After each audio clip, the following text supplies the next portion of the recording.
What's up, everybody? Coach Mills here, coming at you with a brand new Valorant video. And in this video, we got to break down patch 3.01 that is going to fix some huge issues that a lot of people have been having, and there's some things that are not included that I think need to be in the next patch. So we're going to talk all about it. Make sure you watch the end, smash the like and subscribe. Go to the GameLeap website in the links down below for in-depth advanced guides, tips and tricks, VOD reviews over how to dominate episode 3. Go check it out right now down below. But without further ado, let's jump into the video.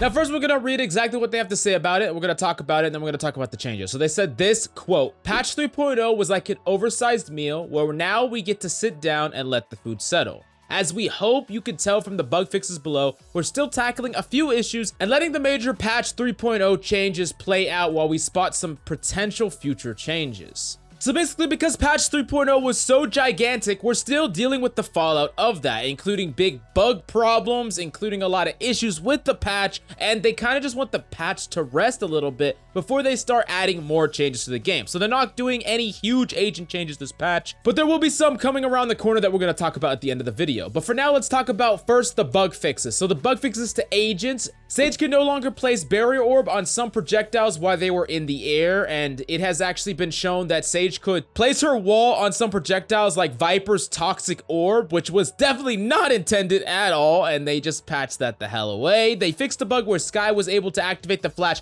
of guiding light while suppressed, which is definitely consistent with the way that suppression works with a lot of other abilities, so that makes sense. Fixed the ability to heal KO while downed in null/CMD. And then for the last bug fix, they fixed Sova's recon bolt projectile from looking deployed for enemies when flying through the air. Now, as usual, if you're going through any huge agent bugs, definitely let us know in the comments down below, and we'd be sure to talk about it so that Riot can get on fixing them. Now, next up, we do gotta talk about social bugs that they actually fixed. First, they fixed a bug where you were able to abuse the chat colors to impersonate system messages, and yeah, that could just create all kinds of freaking problems where you're like telling people that they're banned or that they're in trouble or whatever. I mean, you could imagine how that could be abused a little bit. They also fixed the bug where the invite button UI overlapped with Defender Coach UI in custom games. Not really that big of a deal, except for people that played scrims. And then last up, they fixed a bug where names were appearing as question marks if you had the, quote, use generic names for players outside my party setting turned on. Now, the last thing that they fixed in this patch is progression.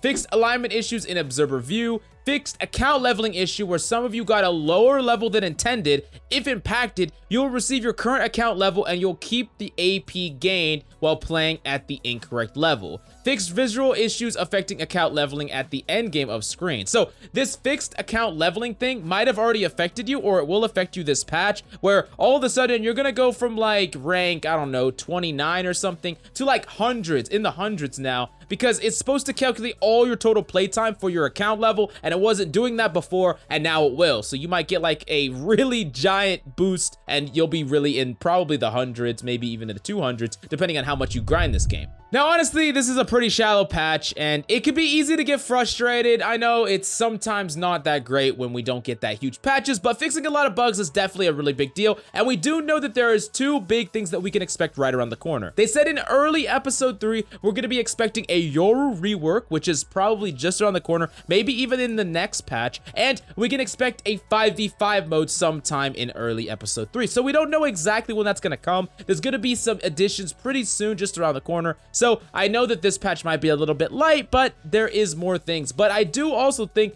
that there are other bugs that people have been having, especially people have been complaining about the frame rate in the game. That definitely needs to be addressed, so maybe they need to spend an entire patch cycle just trying to improve the FPS of people. I think a lot of people in the comments have been complaining about that, but let me know your issues. Do you have agent bugs, social bugs, your frame rate is bad, or is everything good and you just want new content? I really want to know your opinion about all that and why down below. Go to the GameLeap website if you really want to dominate this episode. We got tons of content and advanced content if you really want to separate yourselves from the opposition. But I really hope you enjoyed this video. It's just a short patch video going over the issues, and I love your faces. I'll see y'all next time.